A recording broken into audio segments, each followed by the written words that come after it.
Donc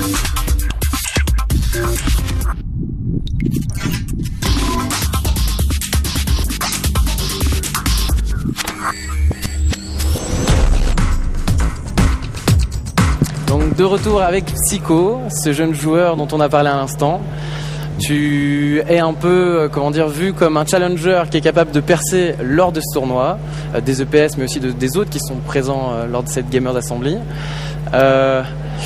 On va parler d'abord de ton ascension au niveau des EPS, sur internet, les qualifications. Une première place méritée ?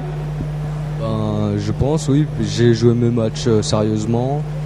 Puis je les ai pas pris à la légère, donc voilà. Ça faisait partie de tes objectifs d'être présent aux EPS ? Objectifs, ouais. Et je voulais montrer que je pouvais m'affirmer sur la scène française. D'accord, donc là une première place lors des qualifications, la place est là, maintenant il te reste plus qu'à aller au bout. On va essayer, oui. Et donc là tu vas te retrouver face à Todd, donc c'est un peu, j'ai envie de dire, le moment où ça va être les 4 vérités, il va falloir marquer le point pour aller chercher cette grande finale et espérer aller jusqu'au titre. Oui, en effet. Ça va être dur, mais je vais essayer. Et au niveau des autres joueurs, on a vu Hard Gamer, on a vu Monster. Au niveau des autres tournois, il y a eu déjà des petites surprises. Est-ce que tu penses qu'ils sont eux aussi capables d'aller chercher un bout du titre ? Je pense plutôt à Hard Gamer, puisqu'il a déjà beaucoup plus d'expérience. Et Monster, il commence à monter dans la scène française, mais il n'a pas encore totalement le niveau de Hard Gamer. D'accord, donc il y a déjà un petit décalage à ce niveau-là, donc ça va sûrement, encore une fois, potentiellement jouer entre vous trois.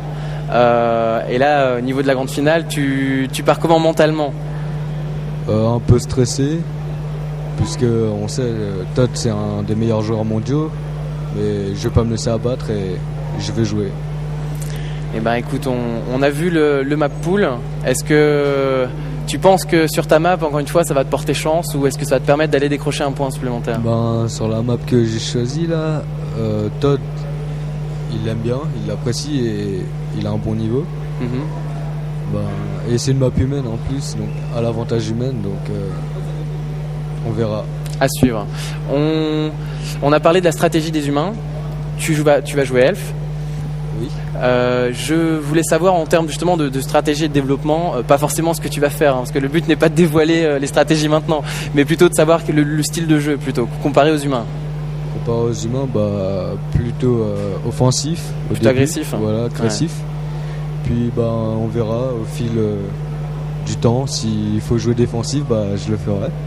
D'accord, donc ça va être un peu la guerre rapidement, parce qu'il va falloir l'empêcher peut-être l'humain d'aller profiter soit de l'expérience ou soit d'avoir l'avantage économique, donc tout risque de jouer là-dessus. Il va falloir gérer. Donc ça c'est la micro-gestion qui va peut-être tout déterminer. J'espère que tu t'es quand même bien entraîné. Oui, je me suis entraîné avant de venir ici et j'espère au moins l'accrocher et voir remporter une carte. Alors c'est vrai que tout à l'heure on n'a pas parlé de l'équipe de Todd, mais tu fais partie de l'équipe des Millennium qui quand même aujourd'hui est une grosse structure et qui encourage et pousse ces jeunes talents vers le plus haut niveau. Il y a eu un esprit d'équipe justement pour la préparation de cette Gamers Assembly ? Ah oui, tous les joueurs on s'encourage, on est entouré par les admins qui nous permettent de se déplacer dans des bonnes conditions, donc c'est favorable. D'accord, donc toutes les conditions sont réunies, il ne reste plus que mentalement à aller dépasser le Todd. Maintenant, écoute, je ne peux plus que te souhaiter que bonne chance. Merci bien. Merci en tout cas de ta présence, on se retrouve donc tout à l'heure dans la partie, merci à toi.